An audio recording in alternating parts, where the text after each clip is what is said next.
Hey everybody, welcome. My name is Kevin Jones and this is the Goddamn Mountain Goat video series here on YouTube. This is the 10th and final video to the introductory series on how to make you a bow hunter.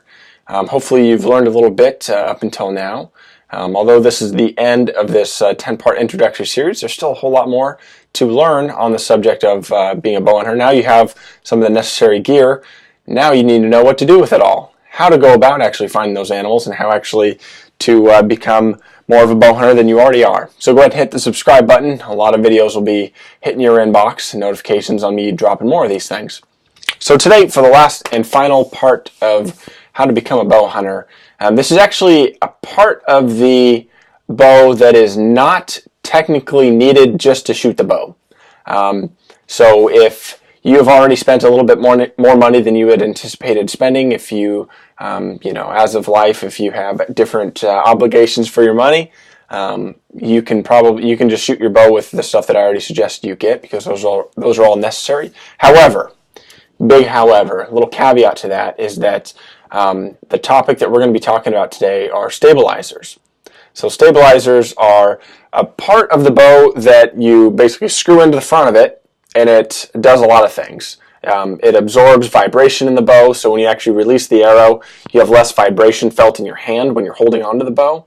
It keeps the bow balanced, it makes the bow quieter, and it helps you settle your sight pin as you aim. So those pins on your sight, sometimes it's hard when you're looking to keep that bow steady enough for you to actually hold it onto your 20 or 30, 40 yard pin.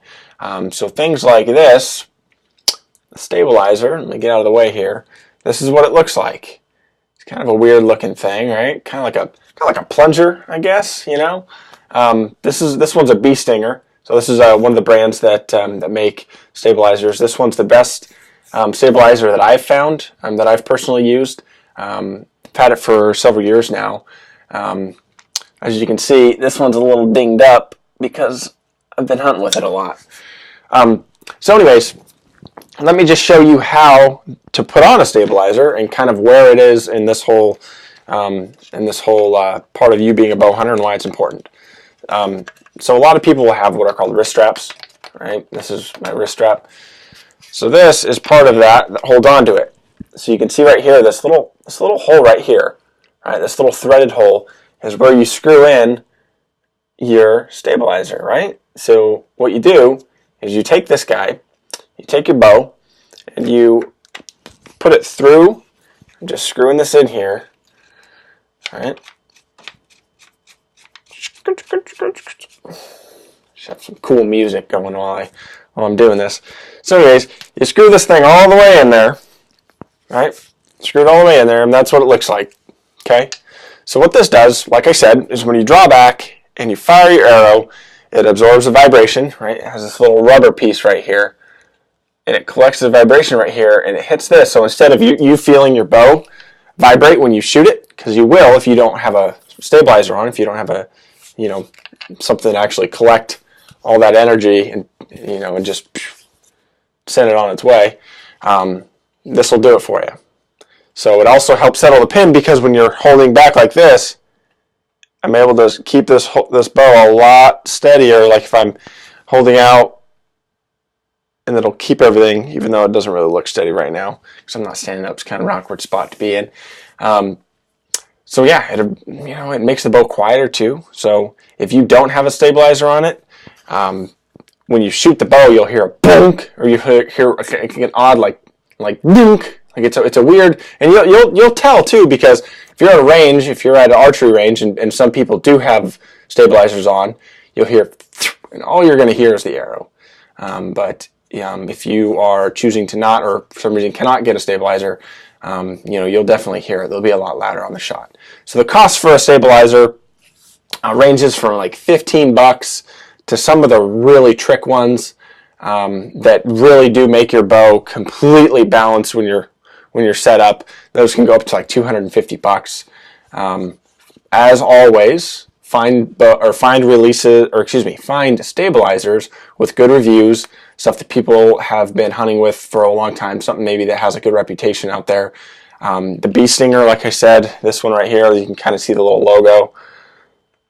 that one works well for me. Like I said, if I've been hunting with it long enough, and actually you can see it right there. I've been hunting with it long enough that I ended up getting a little poster because I kind of like them. So, anyways, keep that in mind, guys. It's not something that you absolutely need to have while shooting your bow, but it sure does make it better. So that's it for that. I think that was pretty straightforward. Trying to think if I missed anything. I think that's it.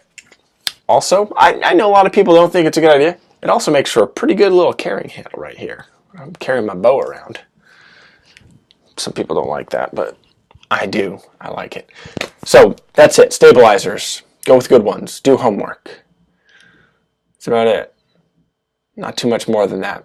So anyways, now that I'm done with this introductory series, this 10-part introductory series here on YouTube, you hit the subscribe button. I'm going to be going kind of all out. I have a whole list of different topics that I find interesting when I'm just sitting there driving to work, driving home.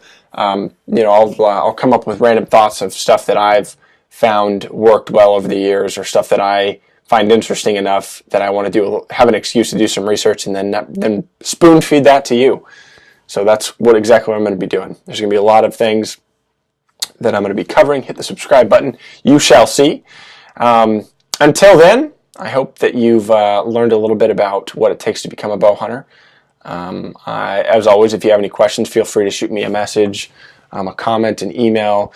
You can Facebook me, you can Instagram me, you can tweet me, you can find a pigeon and write a little letter and then roll it up and then tie it to a pigeon's foot and then send it up into the sky and hope that it'll find me. You could probably do that. It probably won't find me, but yeah, guys, that's it.